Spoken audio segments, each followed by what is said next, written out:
こんにちは。いつも同じ髪型になっちゃうので、最近ちゃんみなさんプロデュースの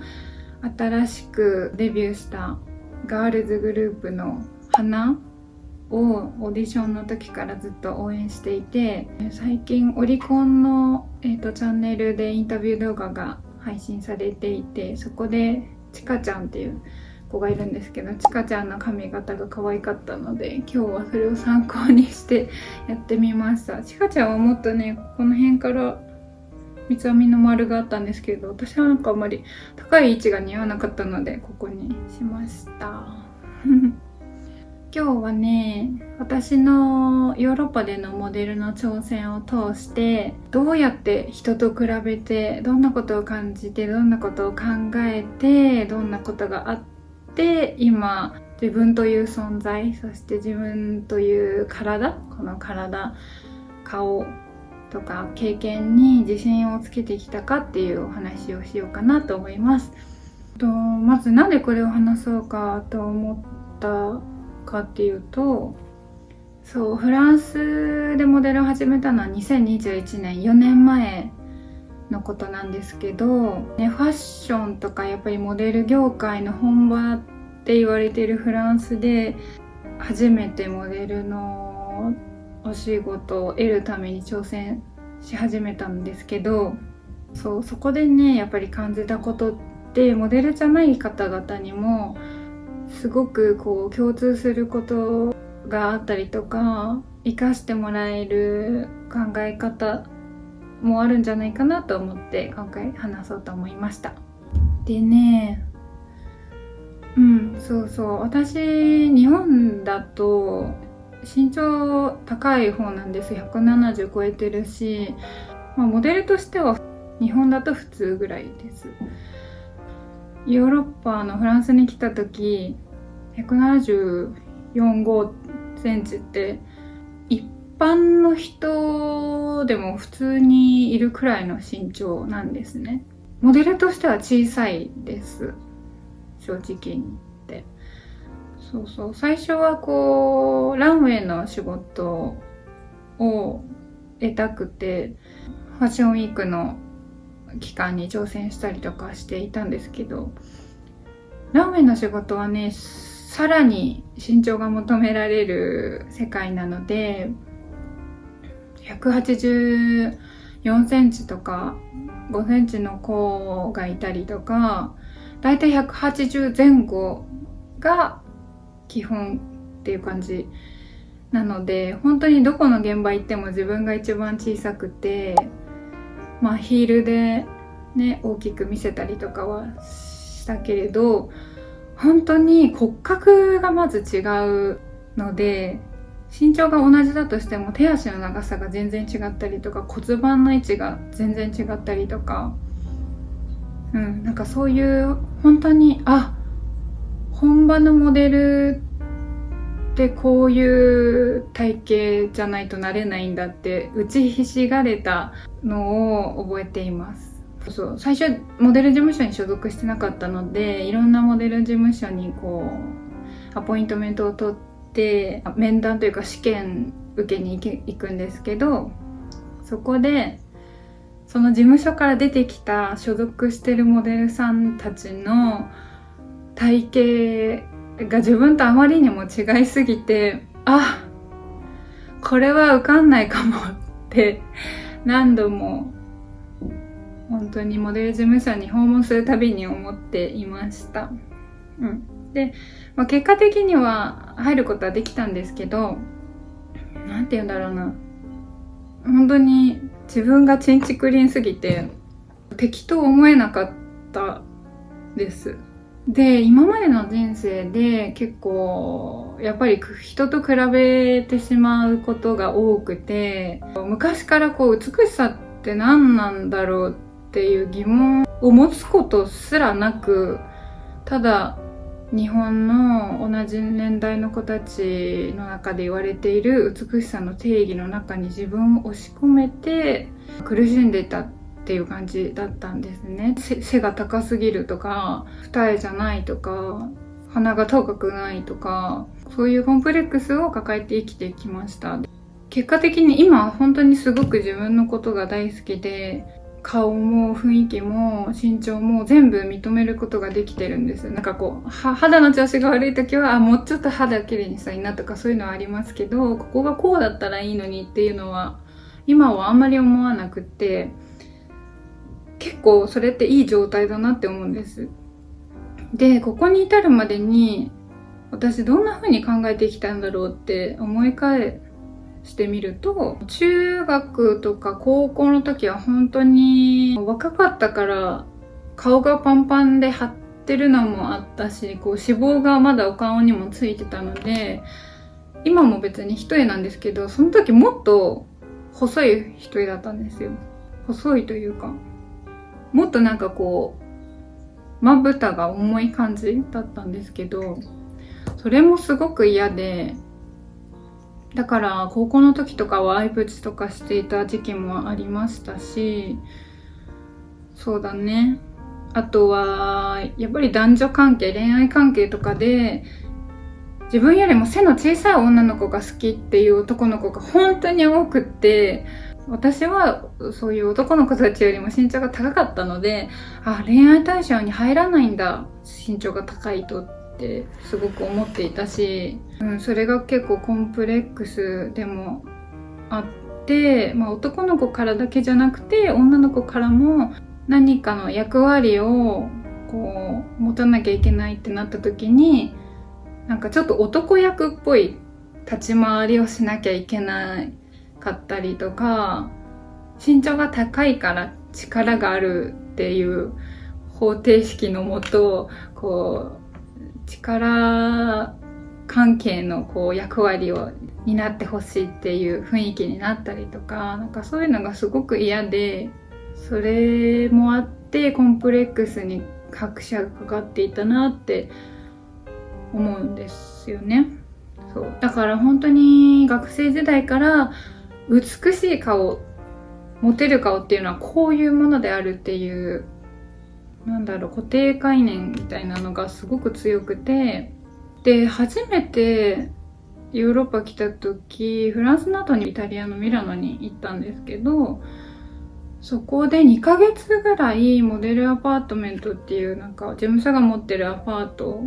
に、その同じ事務所のモデルさんたちと一緒に共同生活をしていたんですけど、そこでもやっぱり他の子との身長を比べちゃったりとか、顔立ちを比べちゃったりとか、本当にとにかくいつも人と比べちゃってましたね。で、悪い風に比べちゃっていて、いつも自分をこう自分で卑下するというか、そういうネガティブ思考が身についてしまっていたので、かなり自分を常に攻撃していたと思います。でね、一時期人と比べたくないって思っていたんですけど、今は人と比べないっていうことはね、不可能なんじゃないかなって思ってます。 SNS もあるし、人とどうしても関わって生きていかなければいけない環境の中で、他人というものが存在している限り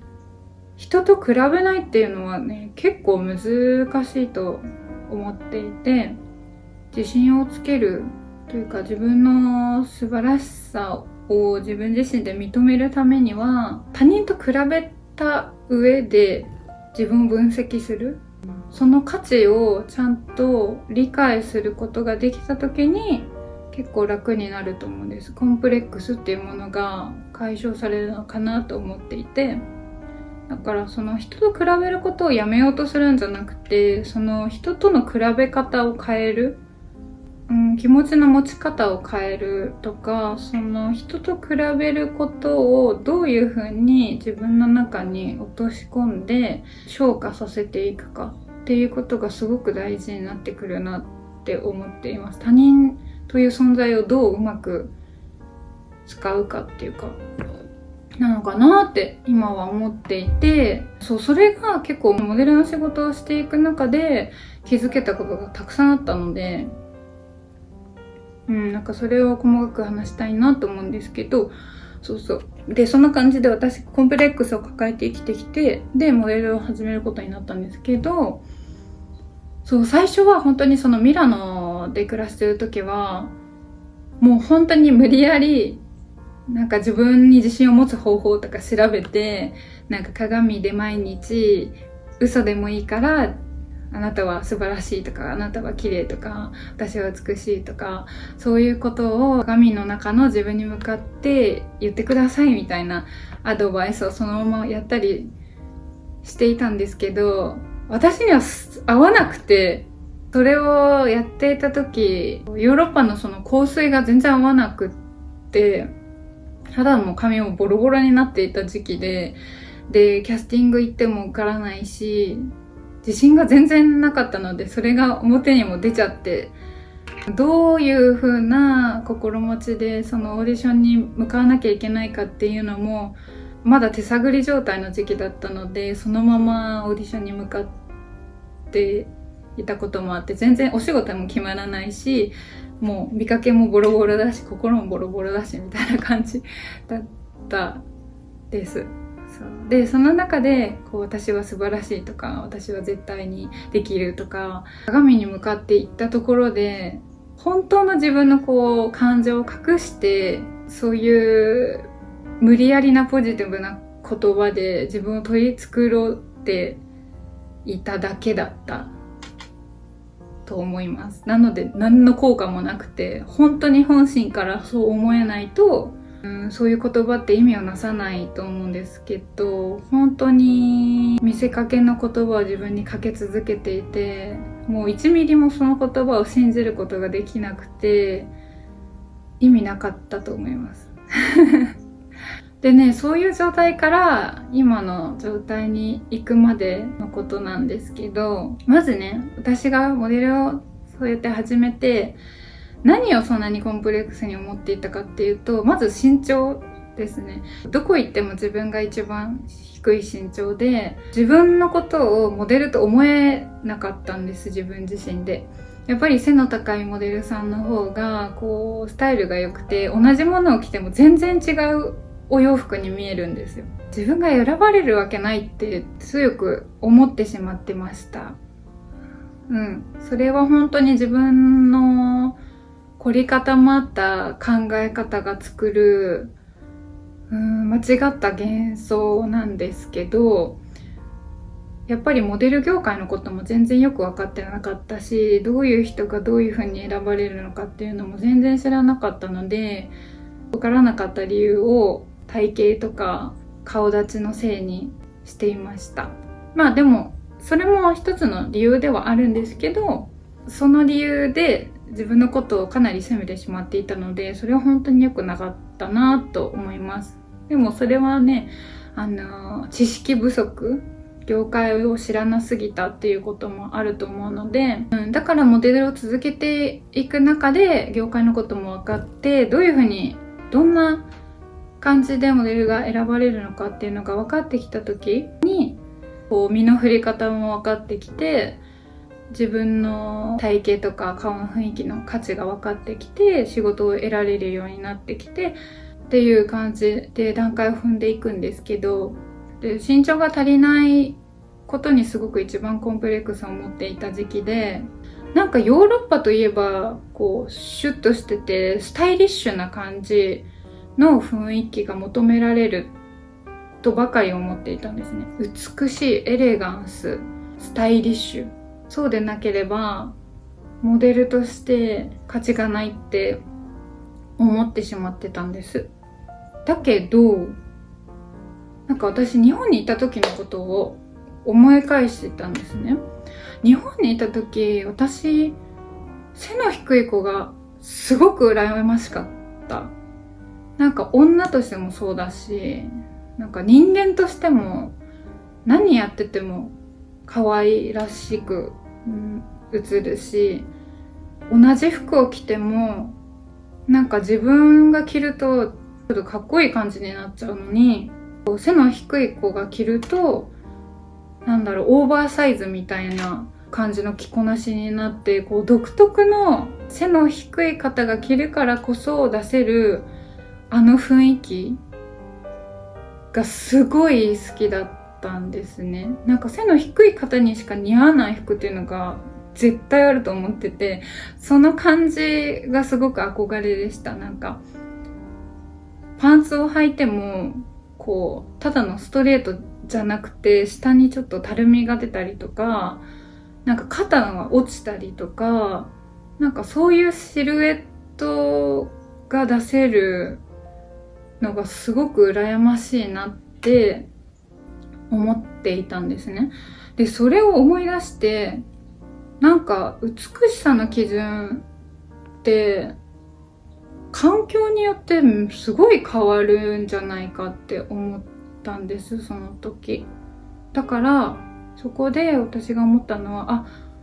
私どこ行っても一番小さいけど、だったらだからこそ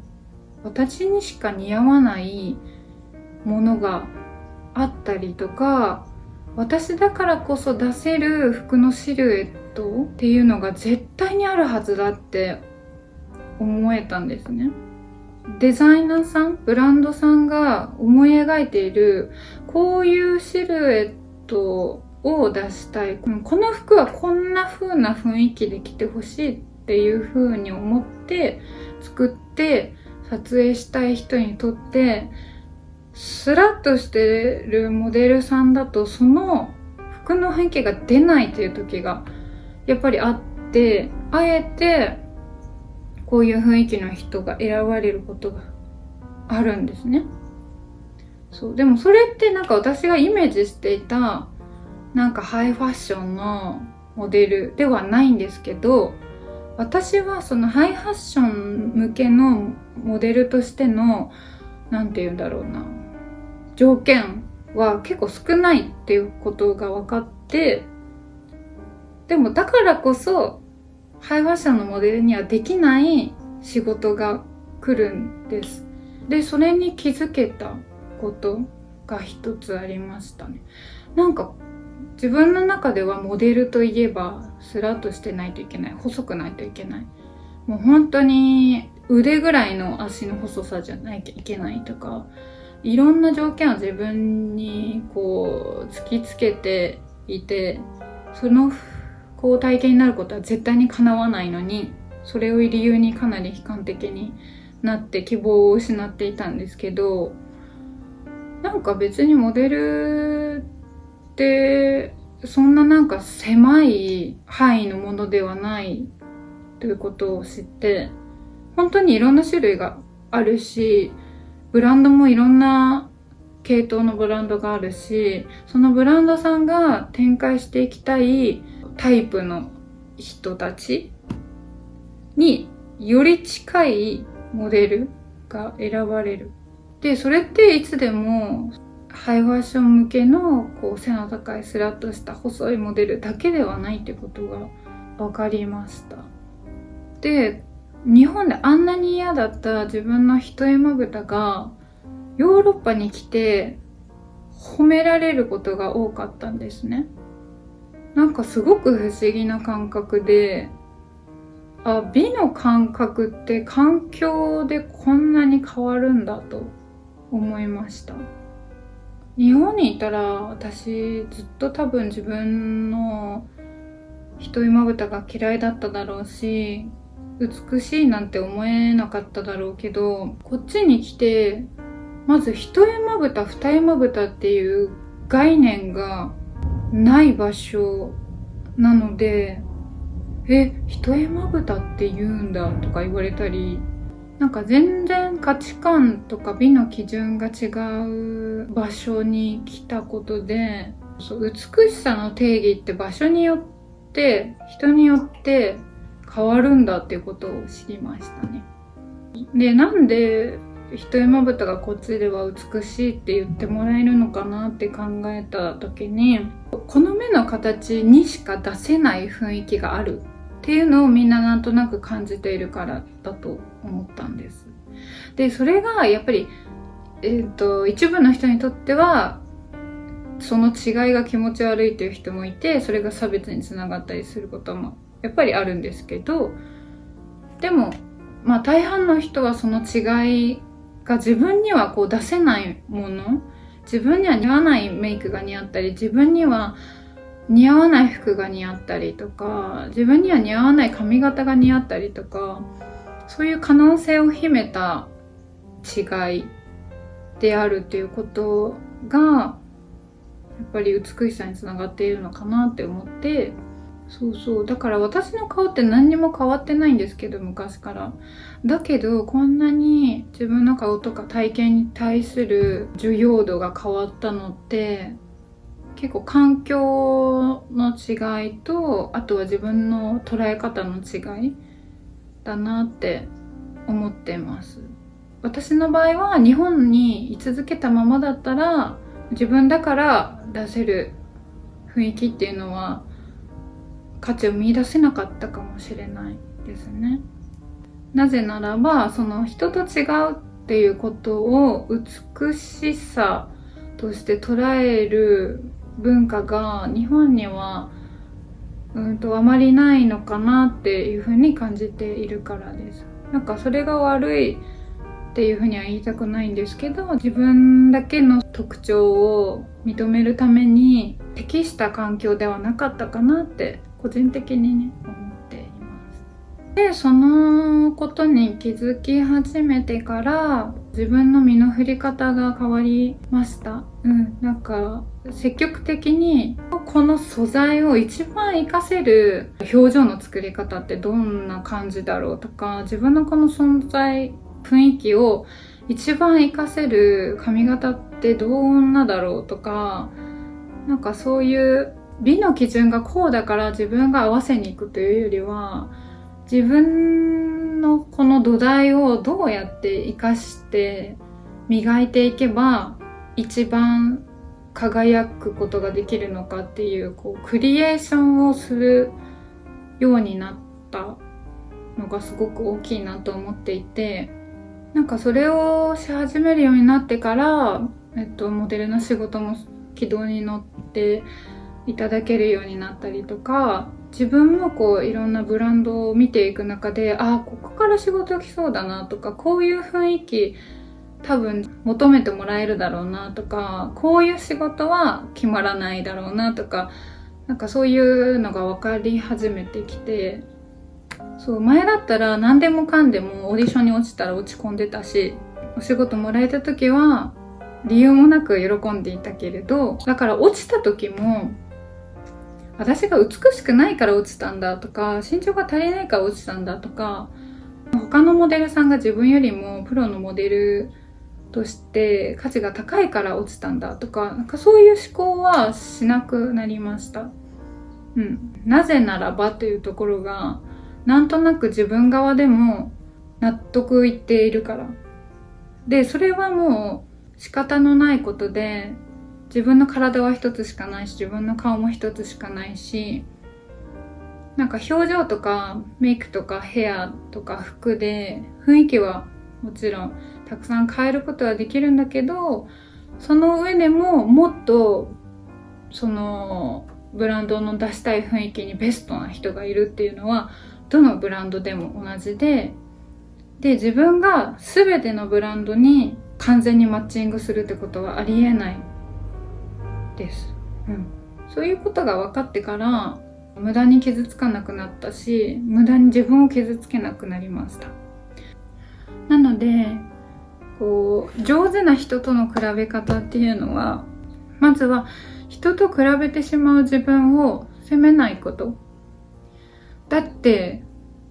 この世界にもし自分が一人だけだったら比べる対象がいないので、人と比べるってことはないと思うんですけど、もうしょうがないんですよ。どうしてもどこ行ったって人がいる世界で人と比べないなんていうことはありえなくて、人と比べるからこそ自分を認識していける、自分を形づけることができてると思うんですね。だから人と比べることって悪いことじゃなくて、人がいて比べる対象があるからこそ自分をより知ることができる。なんかそういう思考をまず持つこと。あとはね、なんか他人の人生と自分の人生を混同しないことってすっごく大事だなと思っていて、なんか嫉妬してしまう時とか悔しい時とかって、なんか自分の人生とその人の人生を同じ土俵で見てしまってるというか、自分の心の中の主人公をその人に明け渡しちゃってるっていうことだと思うんですよ。だって自分ってその人じゃないのに、その人と同じ人生を歩んでないし、その人と同じ経験をしてるわけでもないし、考え方もタイプも違うし、性格も違うし、使う言葉も違うし、全てのものが違うのに、自分が得るはずだった幸せとか、自分が得るはずだった栄光とか、そういうものを得ている人に対して悔しいって思うのって、その悔しさって自分のことを理解してあげられてないということなのかなって私は思っていて、自分の価値とか自分のタイプとか生きてきたこととか経験、考えてきたこと、自分の在り方、人生に対してこう理解していて納得している状態であれば、多分ちゃんと心の中のこう主人公が自分になってると思うんです。こう羨ましいなって思う感情と、なんで私はそれを得ることができないであの子は得ているんだっていう妬みになってしまうのは、結構自分のことが分かっていない、自分のカテゴリー、自分がどういう人間であるか、自分ってこういうところが素晴らしい、自分って他人とこういうところが違うっていう部分を理解できていなくて、何でもよく見えたものを欲しがってしまっているからだと思うんです。多分自分のことが分かってたら、こういう人間である私のその努力とか経験とか思いやりを尽くした先にあるのはこういう幸せだ、そういうものを得ることができるのは私がこうであるから、逆にこういうものは私はもしかしたら得ることが難しいかもしれない、なぜならこういうタイプだから、だからあの人は私と違うタイプで違うものを得ていて素晴らしいけど、それはあの人の人生で、あの人の人間性というか、そういうものがあるから得られているものであって、みんながみんなそれを得ることができるわけではないし、私が今持っているものを彼女が得ることができるっていうわけでもないし、なんか人の違いってそういうものであるっていう風に納得できてれば、なんかあの人はあの人でああいう人生でなんかすごいいいなって、こうプラスな、誰にとっても何のダメージもない気持ちと、こう相手も傷つけるし、自分のこともなんか知らないうちに責めてしまう気持ちを持つのって結構辛いと思うんですね。そう辛いと思うし、それはこうあんまり健康的でない人との比べ方かなって思っていて、私もかつてやっぱりそういう気持ちがあった時期はあったんですけど、自分的にもやっぱり心持ちは良くないし、その時の自分好きじゃないし、私らしくなかったなって思うし、なので人をこう悪い風に見て比べてしまう時とかは、一旦こうそういう時はその気持ちの裏に自分のこう野望とか夢とか本当に得たいものっていうものが隠れてると思うので、まずはそれを自分自身で分かってあげる時間を持つこと、自分との対話の時間を持つこと。この人のことを妬ましく思う自分って、じゃあ何が欲しいんだろう、なんでそれが欲しいんだろう、でそれを得るために今の自分で何が足りないって思ってるんだろう、本当はもう持ってるんじゃないか、もしくは本当はそれ欲しいわけじゃないんじゃないかとか、そのものが欲しいわけじゃなくて、それを得て幸せそうにしてるその人がこう妬ましいだけなんじゃないかとか、そういう今の自分の本当に欲しているものを見つけるチャンスにするといいのかなって思います。なんかその人に対するなんだろうな、あまり良くない感情をそのままにするのってあんまり意味をなさないというか、なんかそう思ってしまった気持ちは仕方がないんだけど、それをどうやってこれからの自分のいい人生のために生かして消化させていくかっていうところがすごく大事だと思います。そうそう。だから環境と考え方と、あと人、周りの人ってすごく大事で、なぜかっていうと、人は言葉を自分にくれる存在なんですよ。で、どういう言葉に囲まれるかによって自分の考え方もかなり変わるし、自分の在り方もかなり変わると思ってます。で、私の場合はやっぱりこっちに来て、今まで嫌いだった部分を褒められることが多くなったんです。で、自分で100回言っても信じられないことも、自分が好きだと思ってる人とか、自分が信頼してる人とか、好意を持ってる人に1回言われただけで、あ、それってそういうふうに思ってもいいんだ、これって私にとっては醜いものだったけど、私のこの信頼してる人がこんな風に褒めてくれて、綺麗って言ってくれて、価値があるものだよって言ってくれるってことは、そうなのかもしれないって簡単に思えたりするんですよね。今までの偏った美しさの定義を壊してくれる人。